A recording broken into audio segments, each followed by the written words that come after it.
I got a sandwich, dude. I'm keen for this one. Look at that It's from my local sandwich shop. I'll eat that later. Just know that I'm gonna be frothing over this the whole time I speak. Training this week was okay. Definitely not as good as the previous 2 weeks. Day one, squats in general felt pretty good. Pretty happy with how everything felt with squats. I only realized it a couple days ago, but I totally skipped snatch pulls without even realizing it. Yeah, that's totally my fault. Yeah. But we move on. Sprinting was actually it felt pretty good this week. There are things that I do need to fix, but you know, it feels like it's feeling good again, which is good. It's kind of like that, I noticed. It's just like some sessions are really good, some sessions are and it's like, it really is kind of a coin flip, to be honest. Like, there are days where I was heading into sprinting feeling like shit, and it felt amazing, and vice versa. Strength day was pretty good, I think. Front squats I'm pretty happy with. Yeah, bench was fine. Stiff leg deads were fine. You know, nothing too crazy. Friday, one of my athletes, Bouchon, he organized a trip to Hardcore where he trains. And, you know, we all went heavy. Speaking only for myself, I did okay. Not too thrilled with how I went. There was just a lot to manage in that session. And yeah, it wasn't my best. I hit 110 for cluster doubles. Just fatigue was just hitting. And there's not really much you can do about it. But, you know, give the best effort you can. The fatigue from clean and jerks carried on the entire way. Once I was really feeling it around like 140 to 145 clean and jerks on my warm-ups. I managed to hit one at 150, and then I just couldn't get the cleans for the subsequent attempts at 55. Like, I feel like I had a limited amount of attempts in me at that point. I'm like, I'm just gonna try it at 55. I just had to, you know, looking back, it probably wasn't the smartest idea, but we move on. There's nothing really else to it. Like, I'm not too bothered by the fact that this week wasn't too great. It motivates you for the next week. Yeah, like, I know what to do better. A lot of it is just sleep and recover better. And just like take a bit more time on technique, and try to reduce distractions as much as I can.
earlier I mentioned reducing distraction, and that's been a pretty big thing throughout my training over these past few months. Because I have my phone on me all the time, I actually block the apps that I shouldn't be using during my training time, because training time is training time. I can scroll Instagram and YouTube and whatever any time out of the day, but training time, I want to make sure I'm focused as much as I can. Naturally, you learn to bypass all the limiters in your phone. So I have like a little device that'll help me block those apps. So I only have access to my gallery, my camera, Google Sheets for my program, and the eNode, the power tracker, and Spotify too, for when I do have sessions with music on. So having that has been really helpful. I'm also on Do Not Disturb during my training time. So even seeing notifications, it's a distraction. I just want to remove it as much as I can. And doing all that has been pretty helpful. I'm able to focus on the task at hand. When I look at my videos during my session, I'll look at it once and I'll like, okay, I know what to fix.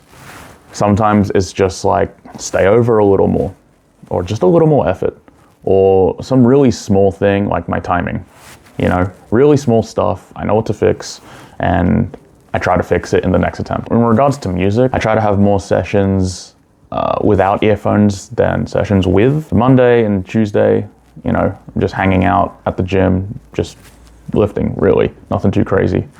And because I'm training with other people as well, I want to make sure that I'm attentive with what's happening. Tuesday, I'm outside by myself, and it's just a good environment switch, just in terms of the stimulation that's happening in the environment.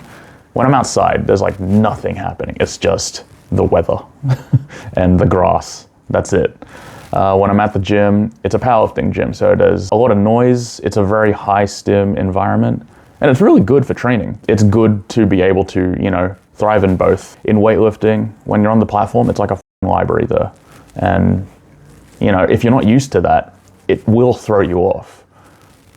And that's kind of why I don't like using music during my heavier warm-ups, because when I remove my earphones, there's so much stuff happening in the back room. And when you get to the platform, it's so silent. Ironically, using no earphones at that point, when you've already been using them, makes you more nervous. It's just not productive to how I want to perform. I'm already nervous heading into the competition, so I'm using those nerves into performance. And trying to subdue those nerves, I think, lets them out ways that aren't helpful. On day 3, my least favorite day, but the most necessary day, I'm slowly trying to not listen to music, but it's because I'm really fatigued at that point and I need that rest day before Friday. Fridays, it depends. If I'm on excursion at another gym, I'll just soak in the environment at that gym. It's not always the best thing, but it really is that damn phone, man. If you're really focused on your technique, it's very mentally demanding. So you have to make sure you're switched on when you approach the bar. Because if you're not switched on when you approach the bar, it makes it so much harder than it needs to be. That's really it, man. Reducing distractions, do not scrolling and shit on my phone. I gotta edit this, and I gotta eat my sandwich because I'm starving.